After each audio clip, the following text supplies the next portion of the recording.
En los libros de los otros, el libro en el que recoge Italo Calvino su correspondencia con los autores que mandaban sus escritos a la importantísima editorial Einaudi en Italia, creo que podemos ver una poética de la obra creativa del propio Italo Calvino.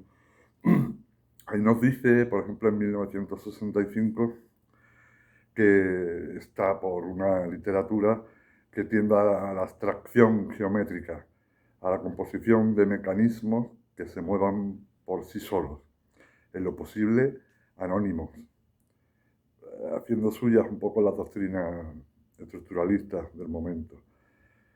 Y insiste en que todo lo que sea existencial, expresionista, caliente de vida, lo siento muy lejano. Esa es un poco una idea fundamental en la obra de Italo Calvino, pero sin embargo su obra creativa en una paradoja, está llena de vida, de conmovedoras imágenes, transmite mucha humanidad. Italo Calvino escribió la célebre trilogía en los años 50, la célebre trilogía de nuestros antepasados, El varón rampante, El vizconde de Mediado y El caballero inexistente, que son tres obras de desbordante imaginación. Ahí, a la vez de la creación de estas obras,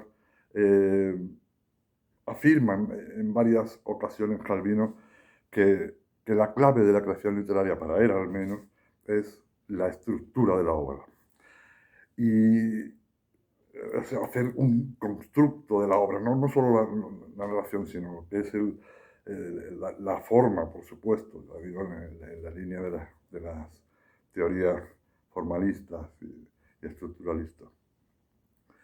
Y ahí en ese año, justo después de estas tres obras tan conocidas, creo que escribe otro grupo de tres en el que da forma ya bastante más definida a lo que pretendía en esta afirmación, ¿no?, en la estructura de la obra. Escribe, por ejemplo, El castillo de los destinos cruzados, en 1969, en el que se reúne una serie de personajes que no pueden hablar, que no hablan, y a través de las cartas del tarot van contando diferentes historias, ¿no? Después de esta obra escribe Las ciudades invisibles, escribe y publica en 1972, y después de estas ciudades invisibles, quizá una de sus obras más conocidas y más comentadas al menos, Si una noche de invierno, un viajero, en el que supongo que sabéis, lo que hace es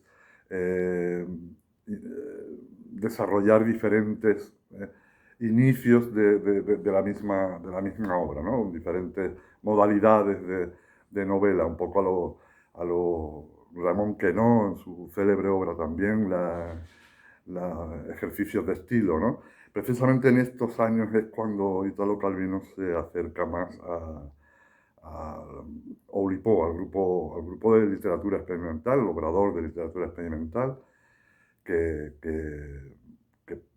promovió el propio Raymond Queneau y Georges Perec, por supuesto, que es el gran, digamos, yo creo que es el gran autor de esta tendencia de literatura experimental, que lo que hacen es jugar con la forma, con la estructura de la obra, se ponen eh, restricciones para crear una obra literaria a partir de una serie de características con fundamentos incluso matemáticos. Es una cosa, a mí me parece muy estimulante y a veces hasta muy divertida. Y lo curioso es que teniendo fórmulas de creación casi científicas, que es lo que pretenden ellos, pues la obra merezca la pena en sí, porque hay que, o sea, como tal obra literaria, porque solo hay que pensar en la vida en instrucciones de uso de Georges Perec, ¿no?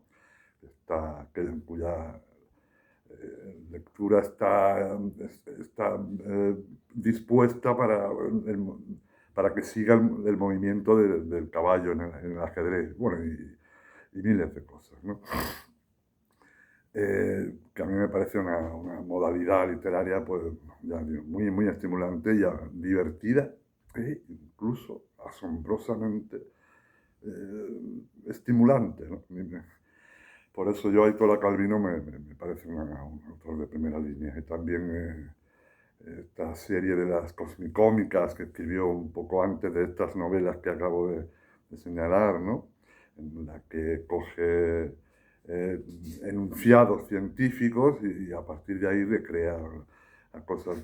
En fin, no sé, estos juegos a mí particularmente me agradan mucho, pero teniendo en cuenta sobre todo que funcionan como obra literaria, porque podrían quedar en un juego, que no son nuevos, desde luego, estos juegos del siglo XV, XVI, los anagramas, los acrósticos, en fin, estos juegos literarios están muy presentes, pero el Oulipo lo coge de nuevo y lo pone en valor en nuestra contemporaneidad. En 6 propuestas para el próximo milenio, una obra de ensayo de Italo Calvino que yo admiro enormemente, esta obra en concreto.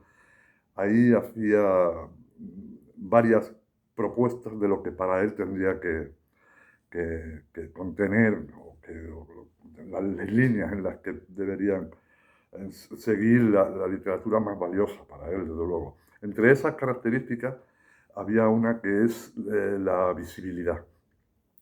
La visibilidad, la capacidad de crear imágenes del texto escrito, ¿no? Se lamenta un poco, incluso, o sea, anticipadamente a lo que estamos viviendo en este momento de la invasión de las imágenes modernas por todos lados, ¿no?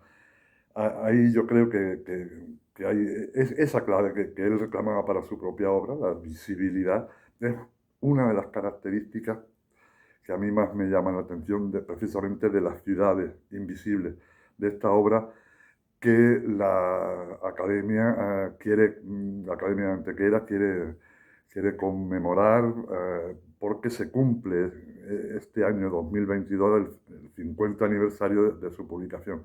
Una iniciativa que a mí me parece de verdad maravillosa y que felicito enormemente a los promotores.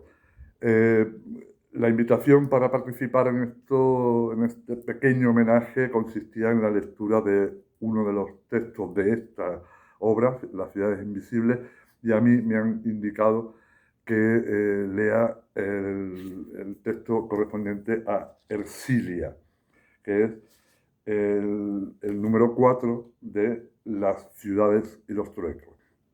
Así que paso a leerla. En Ercilia, para establecer las relaciones que rigen la vida de la ciudad, los habitantes tienden hilos entre los ángulos de las casas, blancos o negros, o grises o blanquinegros, según indiquen las relaciones de parentesco, intercambio, autoridad, representación. Cuando los hilos son tantos que ya no se puede pasar entre medio, los habitantes se marchan, las casas se desmontan, quedan solo los hilos y los soportes de los hilos. Desde la cuesta de un monte, acampados con sus trastos, los prófugos de Ercilia miran la maraña de los hilos tendidos y los palos que se levantan en la llanura. Y aquello es todavía la ciudad de Ercilia, y ellos no son nada. Vuelven a edificar Ercilia en otra parte. Tejen con los hilos una figura similar que quisieran más complicada y al mismo tiempo más regular que la otra. Después la abandonan y se trasladan aún más lejos con sus casas. Viajando así por el territorio de Ercilia, encuentran las ruinas de las ciudades abandonadas, sin los muros que no duran, sin los huecos de los muertos que el viento hace rodar, telarañas de relaciones intrincadas que buscan una forma. yo agradezco mucho que me haya asignado este texto porque a mí me parece estupendo. Eh, y sobre todo esa creación de esas imágenes, esos hilos a lo lejos y todo, esa maraña de hilos, ¿no? Yo, para terminar, no me resisto, perdonadme, quizá no me corresponda, pero no me resisto a leer la última frase del libro, que es para quedarse anonadados. Habla Apolo. El infierno de los vivos no es algo por venir. Hay uno, el que ya existe aquí, el infierno que habitamos todos los días, que formamos estando juntos. Hay dos maneras de no sufrirlo.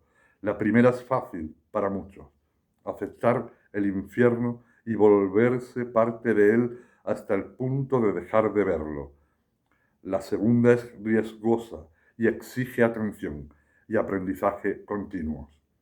Buscar y saber quién y qué en medio del infierno no es infierno y hacer que dure y dejarle espacio. En fin, pues nada, lo dicho, muchas gracias por la invitación y bueno, que disfrutéis a Calvino, que merece mucho la pena, de verdad.